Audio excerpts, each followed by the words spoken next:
What is going on? Ty Butler in the building.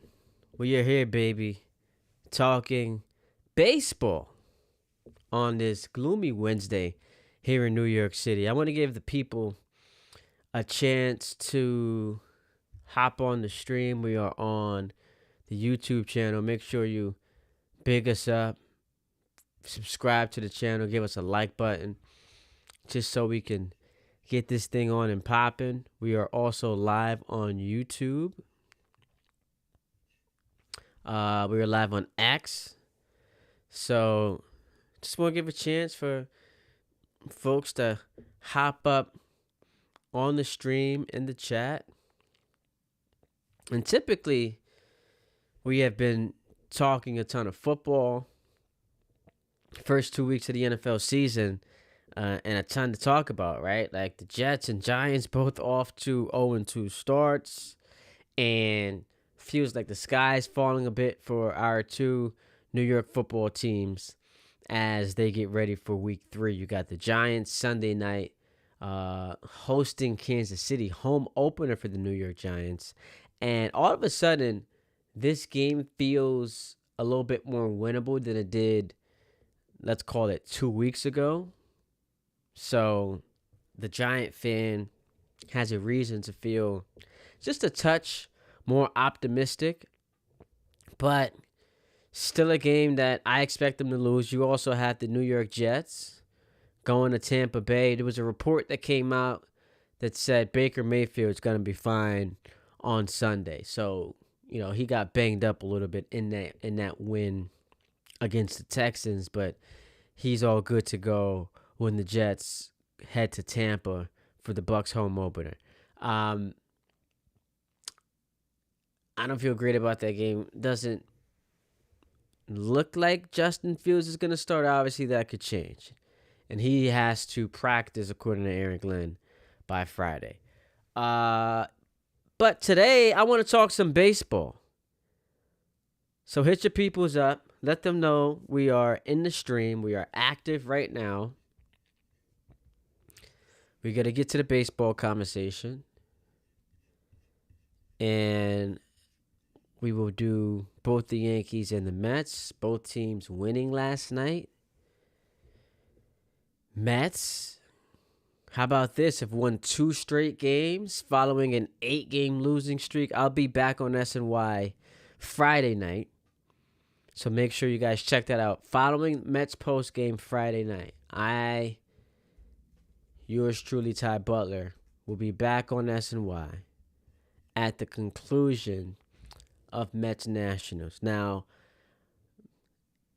we should be confident, all of us, that we are previewing a Mets win, but who knows?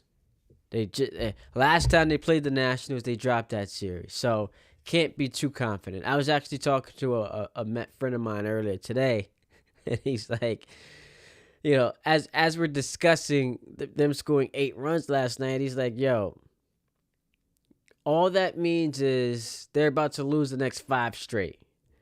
Because this Mets team just embodies inconsistency to the point where there are I won't say a bunch, there are a few fans I've run into who, despite the fact that they still have this much talent, feel like they're just ready for the season to be over. Like, I'm done. And I feel like that's nuts, especially in baseball where we see teams a bunch of times go on runs. But I kind of get it. Like, if you're a Met fan and you feel beaten and bruised, and you're just like, yo, I just want this thing to be over because they're playing with my emotions. They're playing too many games, no pun intended.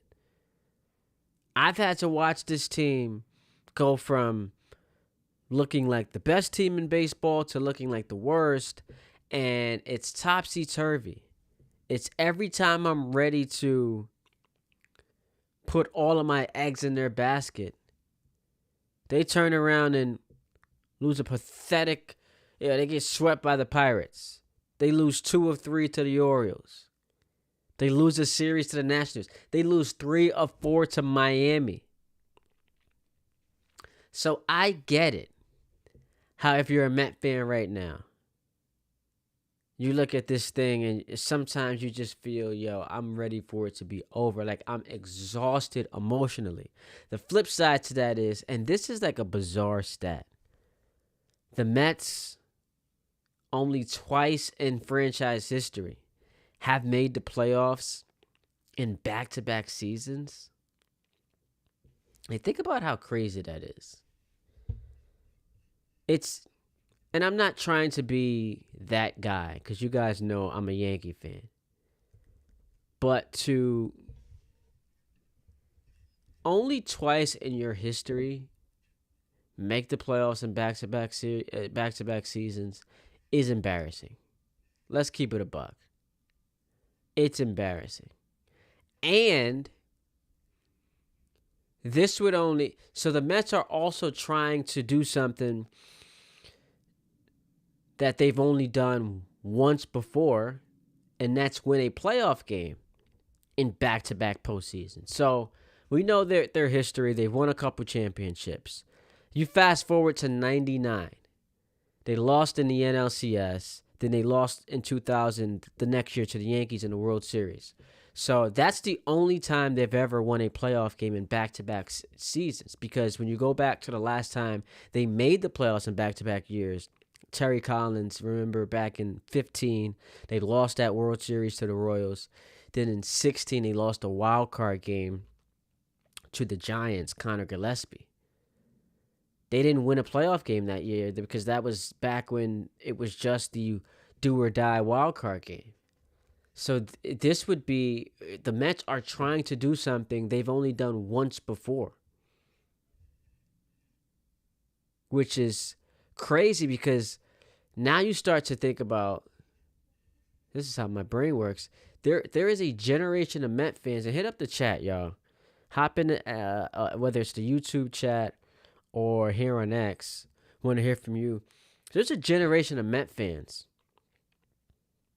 who have never seen their team win a playoff game in back-to-back seasons because you're too young to remember 1999 and 2000.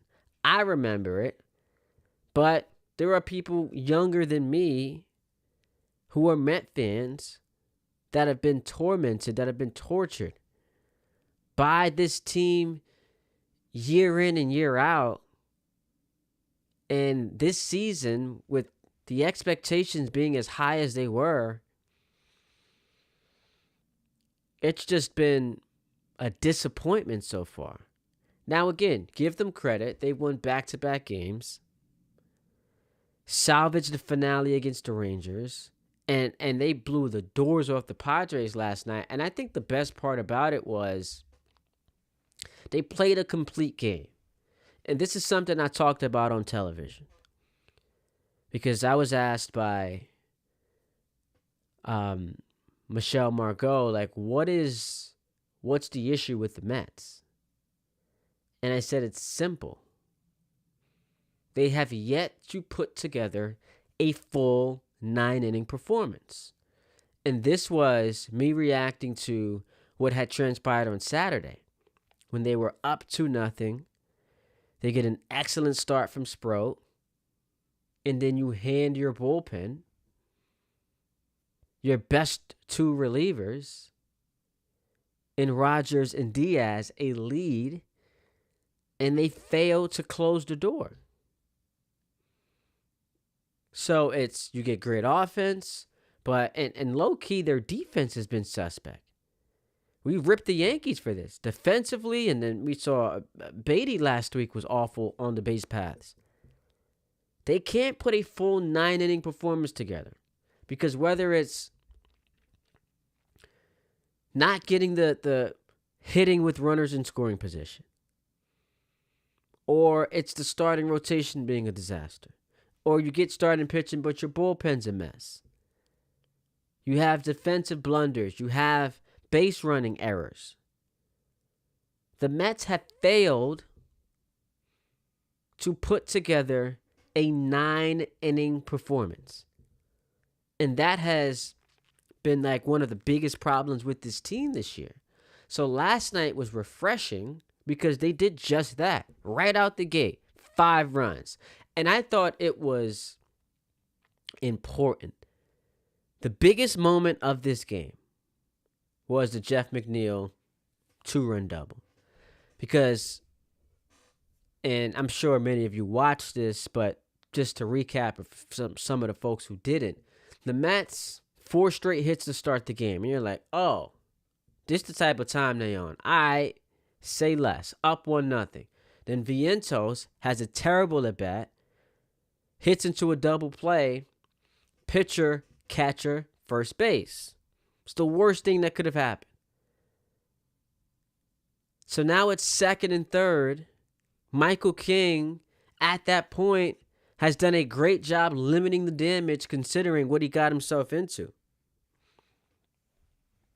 So McNeil comes up to the plate, and it's a big spot because if the Mets, after starting the game off with 4 straight hits, end up only getting 1 run in that inning, it feels a little deflating.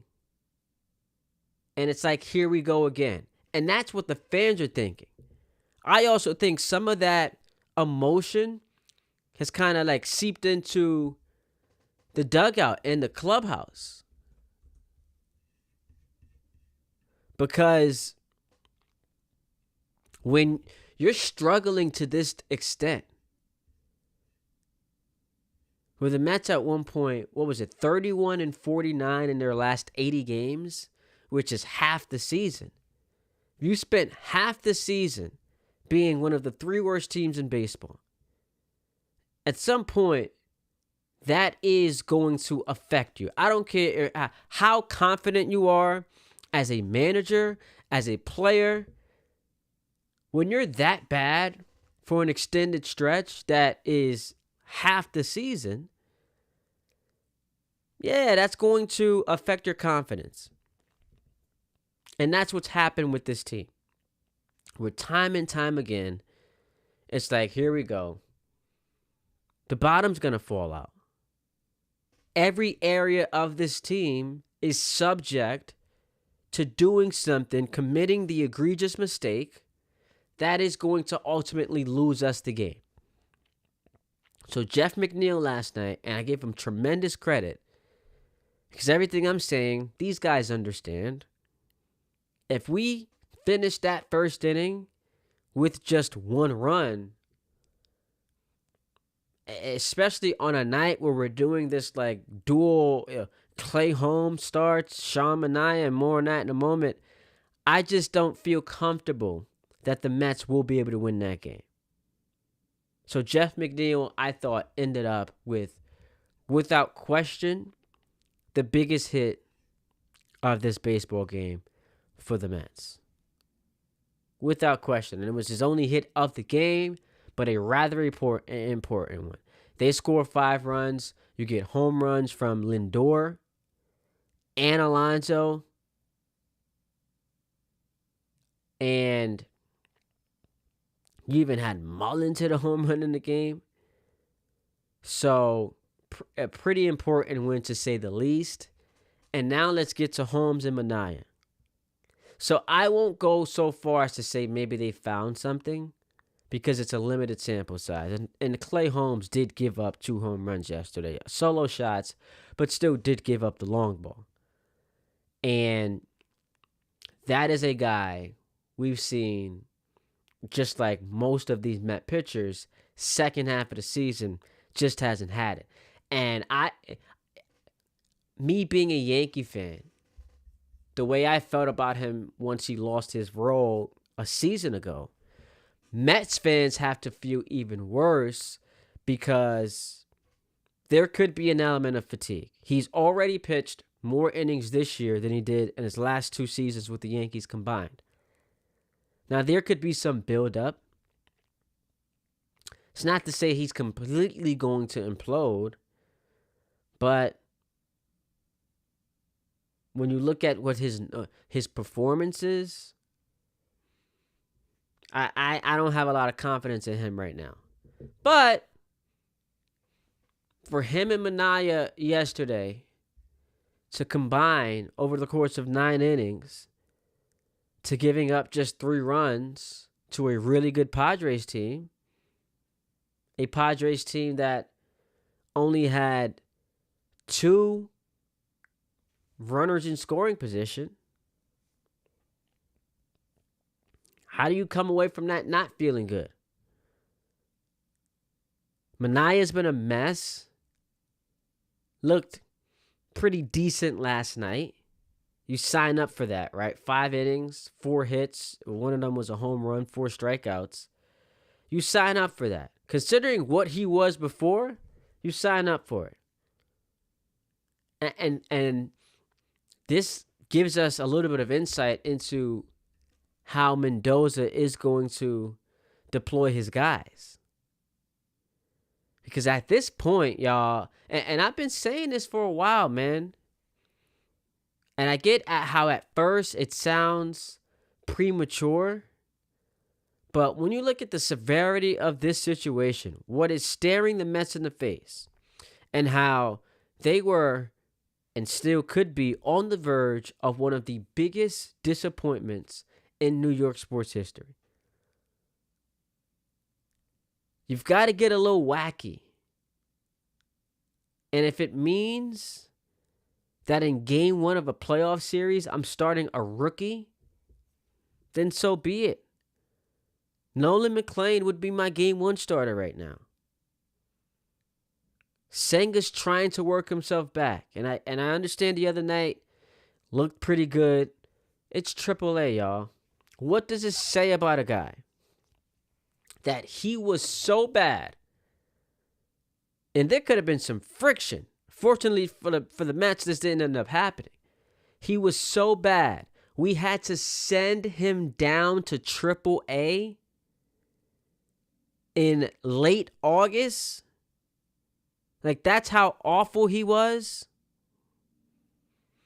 And it led me to, all right, if we're going to have any ounce of expectation for him the rest of the season, then we're just being foolish. Now, Senga's going to come back, right? I don't have any expectations from that dude. Whatever he provides to me, icing on the cake. My horses right now are McLean, David Peterson, Sproat, and then that combo you got last night. Maybe Tong will be able to figure it out. But right now, McLean and Peterson are battling for that number 1 spot. Whoever doesn't get it starts game 2.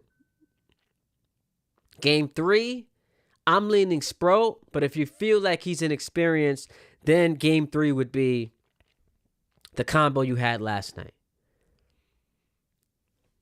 So, important win for the New York Mets. And now they have a 2-game lead in that wild card for the 3rd spot.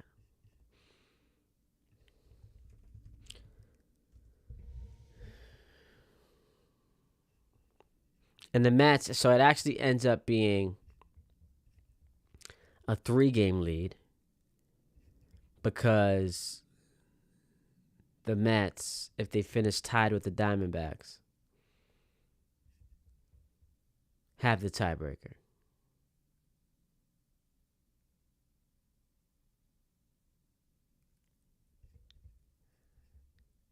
So the Mets haven't played the Diamondbacks since May. Hang on, let's see. I'm sorry, over the Giants. They went 4-2 against the Giants. So if we take a look at the standings, my fault, y'all. That's on me. But the Mets right now, who are 3 games ahead of the Giants, are essentially 4 games ahead. But where we look at the other tiebreakers, here's the deal. Diamondbacks, Mets haven't played since the beginning of May. Split the series 3-3. Next tiebreaker involves the best record against teams inside your division. Arizona is currently 24-20. Mets are 23-23. So that's still to be determined. And the Mets have the National, which is why you got to sweep the Nationals this weekend. The Mets have 6 division games left. Miami and Washington. I mean, if you're a serious playoff team, if you're a serious contender, you go 6-0. Arizona's got 8 more division games. They'll play San Francisco. Then they'll play the Dodgers and the Padres. So the tougher path is for Arizona. If the Mets take care of business, they're ahead in the standings by a couple games. And then their schedule, as far as division matchups, which is the second tiebreaker, is more favorable than what the Diamondbacks have going for them. So that's the case for the Mets and the Diamondbacks. So they own the tiebreaker with the Giants, yet to be determined against the Diamondbacks.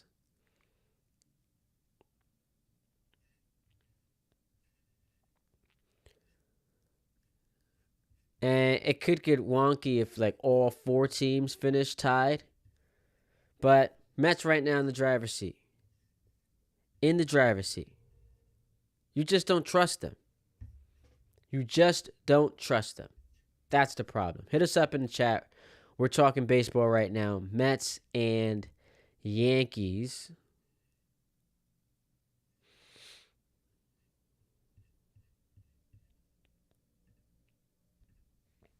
Mets and Yankees. We're talking in the chat on the stream right here on X and Facebook. Let's get to the Yankees. Last night got a little too close for comfort. Way too close for comfort.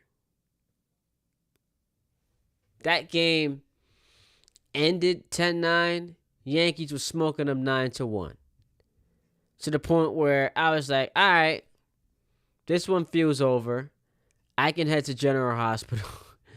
Watched yesterday's episode over on Hulu, ABC. But then, back came Minnesota. So the Yankees were up 10-1 through 4 innings. And then they were done scoring.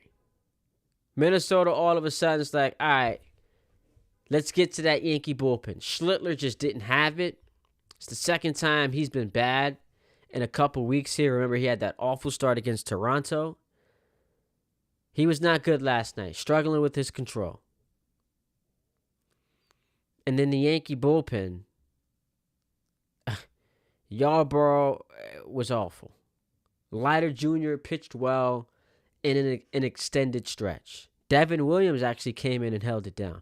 Bednar gave up a solo shot in that 9th inning. But you start to, for both the Yankees and the Mets, and maybe you can say this about every team, but if the Yankees and the Mets get clocked early in the playoffs, we already know what it looks like. For the Yankees, it's bullpen issues. That's what it looks like. I know in years past, the offense has been a ginormous question mark. And we always perform this exercise of, they need more starting pitching. And it never ends up being the starting pitching that hurts the Yankees. But it's always the offense. This year, I feel differently. This year, I feel like that offense is going to pop. Now, I know Stanton has been mired in some issues. He has not looked like the Stanton that we were saying, man, if he had played an entire season, could he be in the MVP conversation? But I expect Stanton, I expect Bellinger. Jazz has had a tremendous season. And I think Judge finally has his breakthrough. Trent Grisham's been awesome. Austin Wells is good for a few big home runs. Ben Rice has flat out raked all year. I trust this offense. The bullpen, however, is where they're going to run into some issues. Because I think that is, again, if they get clocked early in the playoffs, we know what it looks like. We know what it looks like. Since August 1st, Bednar, and it's not even close, has been their best pitcher. Same stretch, as I'm reading here from the New York Post, Luke Weaver, 5.89 ERA. Williams, 6.14 ERA. Fernando Cruz, 7.45 ERA. Mark Leiter Jr., 7.59 ERA. Camilo Duval, 5.87. Tim Hill, who I put in my circle of trust, he's pitching to a 4.4 ERA. Now, and as this article points out, looking at the raw numbers for relievers with those smaller sample size can get tricky because they obviously don't pitch a ton of innings, which means they get smacked around a couple of times. It is going to blow that ERA up. But you're watching it. I don't trust Duval in the big spot. Weaver, who I thought was really good Saturday in Boston, just for the most part in the last month, has been one of the blemishes in that bullpen. And you just never know what you're getting night to night from any of these guys. So, Bednar is the one guy I trust. He's the one guy I trust. Which means there is going to be a large point of emphasis put on these starters going long in games. Fried, who's your game one starter? I trust him. Now, Saturday in Boston, bit shorter of a start than I would like, but that's a guy who I trust. Carlos Rodon, I've told you guys I don't trust him. I don't trust him. And you can say it's unfair. I don't trust Carlos Rodon. Schlittler, who I was campaigning to be their number 2 starter, has had a couple of these blow-ups in the last couple weeks. Including last night. Now, it wasn't as bad as the Toronto game, but last night he was not good, which is what forced the Yankees to go to that pen early.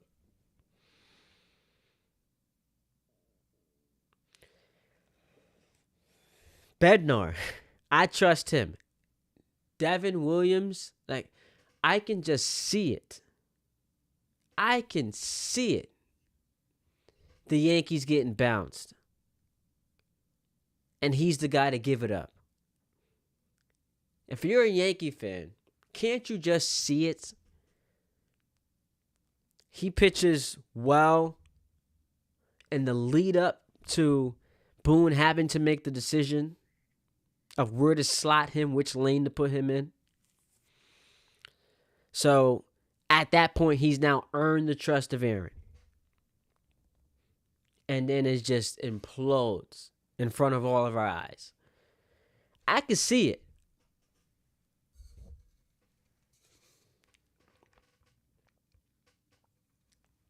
I can see it, y'all. Devin Williams ends the Yankee season, just like he ended the Brewers season last year when Pete Alonso took him deep. I don't trust him. So where does that leave you? Mark Leiter Jr., I still feel iffy about. It's Bednar. Can Bednar throw 3 innings? And it has to, and this is why the next 11 games are important for the Yankees. You've got to get Weaver figured out. He was a weapon last year. He was a valuable asset to the point where his success landed him in that closer role. And we're all looking at it like Brian Cashman did it again. Discovered a reliever who the Yankees then developed, and this is where they deserve credit, developed into a stud. And there have been portions this season where it looked like that stud was he's still that dude. But now, I can't count on it. They are going nowhere if Luke Weaver's not good. That is the most obvious take, but a very necessary one.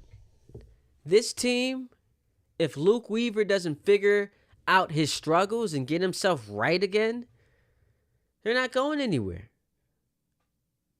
Because I don't care how good your offense is. Come the postseason, it's going to take a hit because you're going up against the best pitchers. So now you're going to have to trust that these late inning relievers can get it done. And right now, I don't trust that.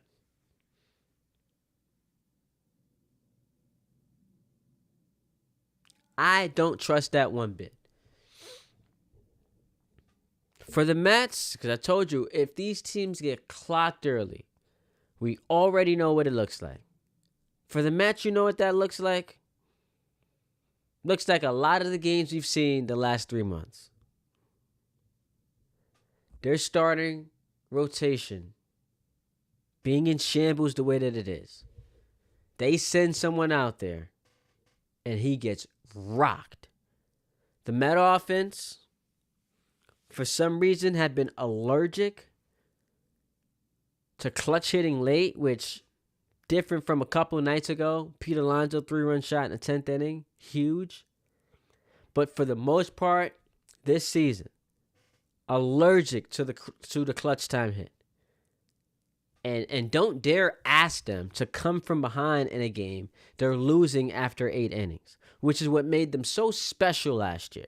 So fun to watch, so entertaining, knowing that no lead was safe for the opposing team. No deficit was one that you led to counting them out. This year's been completely different. Completely different. Where you can watch and see, oh yeah, they're cooked. They're not coming back. They've got no shot. Last night, big game, big win. Offense started out early, which is, if you are Clay Holmes, I mean, could you have asked for a better start? 5-run supporting lead. Incredible. And then Minaya was able to come in after and slam the door. So, big wins for both the Yankees and the Mets. For the Yankees right now, because the Red Sox lost last night, and the Yankees are not going to catch Toronto for the division lead. Because of the Red Sox losing, the Yankees would be hosting the Astros at Yankee Stadium if the regular season ended today. So, look, still a lot of time to determine who these opponents are going to be, who the matchups are going to be. But in an odd way, I'd rather play Houston than Boston. I just don't trust Houston's offense. And Yordan Alvarez had the ankle injury. I don't trust their offense with a healthy Yordan Alvarez to score enough runs against the Yankees. So if he's injured, if he's compromised, they're just not going to have enough to beat the New York Yankees. And I'm saying that knowing that the Astros have sent them home 4 times in the last decade. I get all that. But if we're being honest about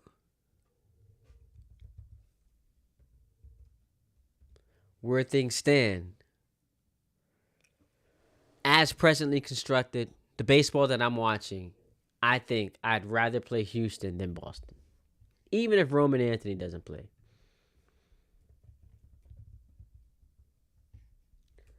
Jordan Alvarez, if you look at the video, that ankle sprain does not look great. Joe Espada said he's got a significant left ankle sprain. Stop short of saying if Alvarez will return this season or miss the rest of the season. Alvarez is on a boat. So that does not sound great if you are an Astros fan. But for the Yankees, not that you root for injuries, but you surely don't apologize for them.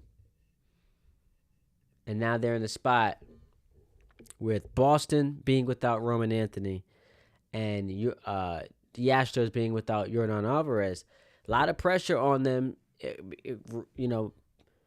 with whoever they play because there's no excuses. Now you got to win these series. You have to win these series. Ty Butler is where you can find me on X, on YouTube. Hit me up. We got the show popping. I appreciate you guys for joining. Tell your peoples we're on the air. Might be back on later. Might not. But just wanted to hop in here and talk to y'all about the Yankees and the Mets and where both of these teams stand.